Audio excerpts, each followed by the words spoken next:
Fala, peregrino, como é que vocês estão? Espero que esteja tudo bem com você. Comigo está tudo bem, graças a Deus. Espero que você e sua família também estejam muito bem. Bom, seja muito bem-vindo ao Café Devocional. É um quadro que nós temos aqui nesse canal que nós destinamos para tomar um café, mas também falar do amor do Senhor, falar de Deus. Mas vamos falar um pouco então sobre continuar o Sermão do Monte na 7ª bem-aventurança, que é sobre os pacificadores. Mas antes, vamos orar ao Senhor e pedir a Ele a iluminação.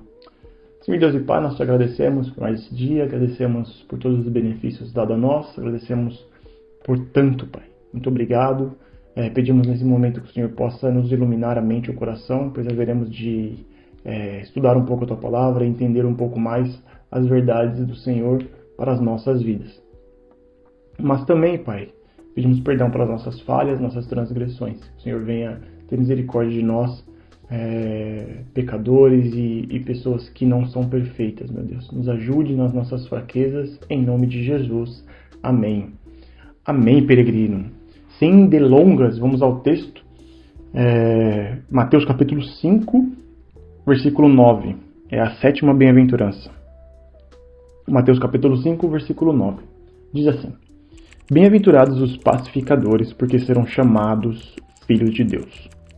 Esse texto é muito maravilhoso, né? É magnífico, porque esses pacificadores serão chamados filhos de Deus. Isso é lindo. Mas eu queria trazer primeiro a informação para vocês sobre o panorama ali, né, do Sermão do Monte. Um breve panorama, como eu dou em todos os vídeos. O Sermão do Monte foi dito para cristãos, para pessoas, para os discípulos. Por quê?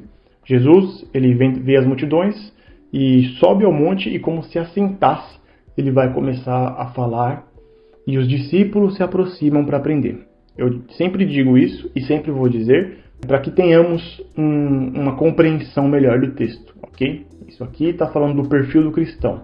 Tanto que o livro do Paulo Júnior traz o título de O Perfil do Cristão Verdadeiro, porque as bem-aventuranças e o Sermão do Monte completo traz ali o perfil de como é que nós precisamos exercer a justiça do Senhor, que excede a justiça dos escribas e dos fariseus, que nós vamos ver mais à frente. Jesus falando sobre isso. Então, vamos falar então sobre essa 7ª bem-aventurança, que é sobre os pacificadores, que serão chamados filhos de Deus. Mais uma vez eu vou dizer aqui que bem-aventurado é uma pessoa felizarda, um feliz, mas feliz aos olhos de Deus. É isso que quer dizer bem-aventurado. É uma pessoa que é contemplada por Deus, uma pessoa que é vista por Deus, que podem passar, né? Não é porque a pessoa é bem-aventurada, que ela é feliz aos olhos de Deus, que ela não passa por tristeza, por dificuldades. Não faz sentido, uma vez que os que choram serão consolados, que os humildes de coração, de espírito, né? Deles é o reino dos céus. Então, não faz muito sentido dizer que a pessoa vai estar sempre feliz na vida inteira. Não. É feliz aos olhos do Senhor. Ela pode passar por tristeza, mas mesmo na tristeza, ela tem uma alegria, que é a alegria de Deus, a alegria de Jesus, uma paz que excede todo entendimento. E falando em paz, vamos falar então sobre os pacificadores. O que é ser um pacificador e qual é a promessa que acompanha esse texto dos pacificadores. Vamos dizer então sobre os pacificadores. Quando nós olhamos o texto assim, damos uma vista de olhos por cima, nós achamos que pacificador é como acho que é no filme Jogos Vorazes que tem os pacificadores, que são a polícia mesmo, né? Aqueles ali que estão mantendo a paz no ambiente, né? No estado, na cidade, no distrito, né? Como é dito no filme. Mas os pacificadores, nós podemos olhar como isso, às vezes uma polícia militar, uma pessoa que promove a paz entre um e outro, aquele que traz, não, tá todo mundo brigando, fala, não, vamos parar com isso aí, que não sei o quê. Aí nós temos essas pessoas como pacificadores. Mas o texto não está dizendo sobre esse tipo de paz, não é uma paz mundial, né?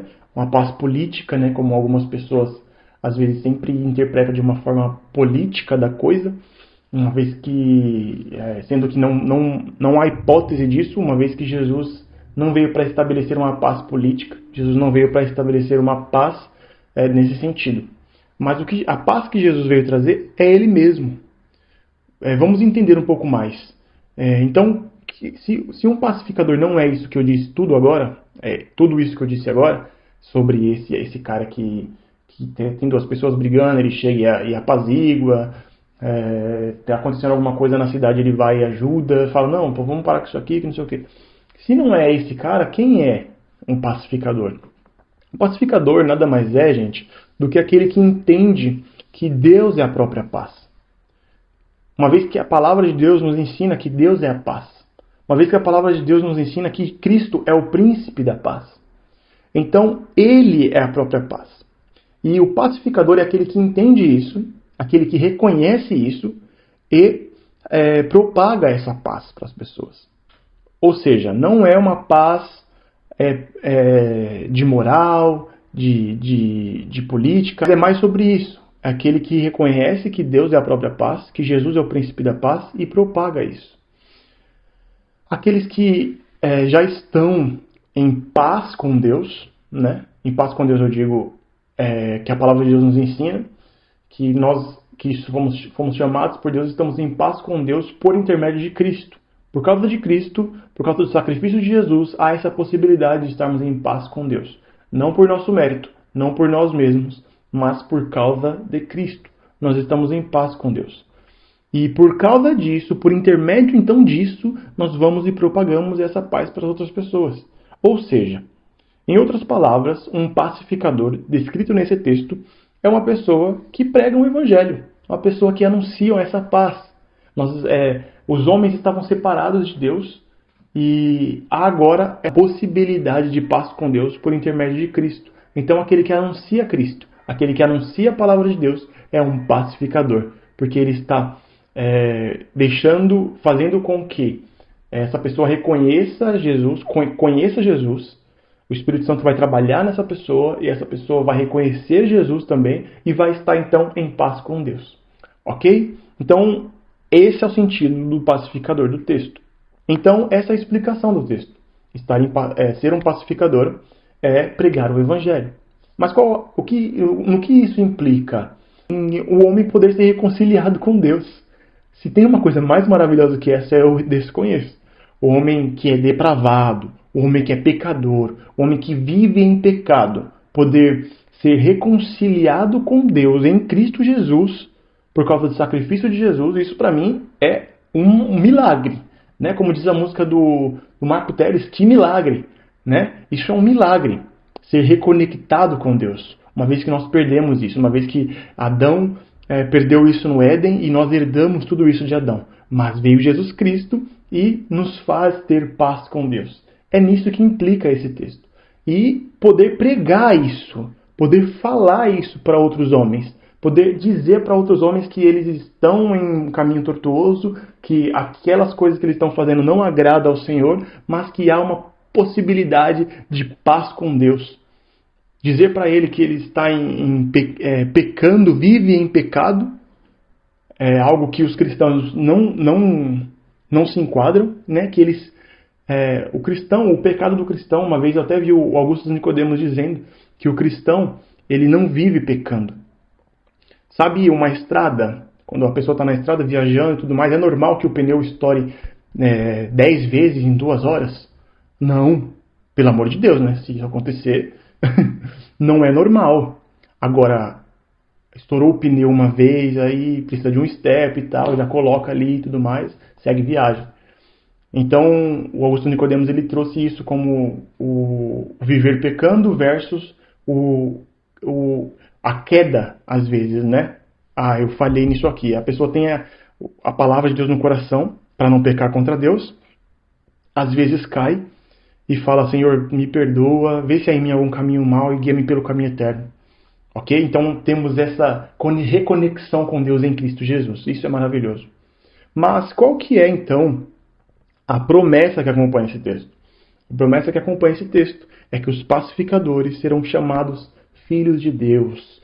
Não mais chamados apenas servos. Não mais chamados, não mais separados de Deus. Não mais distantes daquilo que Deus quer, mas serão chamados de filhos. Então, que nós possamos ter essa verdade e essa aplicação. A aplicação desse texto, na verdade, é pregar o Evangelho. Nós precisamos ser pacificadores. Precisamos ser pregadores do Evangelho, anunciadores da Boa Nova. Falei no meu Instagram por esse tempo que nós temos tempo para pregar.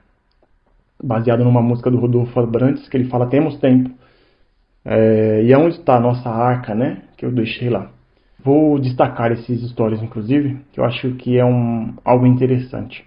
Mas enfim, peregrinos. Então é disso que esse texto está falando. Seja um pacificador, seja uma pessoa que anuncia a palavra de Deus. Não que distancia mais o homem, o pecador, de Deus, mas que aproxima aqueles que são chamados por Deus. Que nós possamos pregar o Evangelho para que mais pessoas sejam reconectadas com o reino, para que o religar de Deus reative nessas pessoas. Jesus Cristo morreu e trouxe essa verdade para que as pessoas sejam reconectadas com Deus. Então que nós possamos ser pacificadores nesse sentido. Sempre quando você olhar esse texto, lembre-se disso. Precisamos ser anunciadores da palavra de Deus, e anunciar isso é uma ordenança que Jesus nos deixou quando ele disse, vão, preguem o Evangelho. Ok? Que Deus nos abençoe, que Deus nos ajude a sermos felizes aos olhos dele, pacificadores a ponto de pregar sobre essa paz que os homens precisam ter com Deus, e que possamos então receber essa promessa de que seremos chamados então filhos de Deus por pregar a palavra de Deus. Vinde benditos de meu Pai, como o próprio Cristo diz, como ele vai dizer para aqueles que são pacificadores, para aqueles que pregam, para aqueles que não somente estudam, mas que vivem e anunciam. Ok? Que Deus nos abençoe, que Deus continue sustentando a cada um.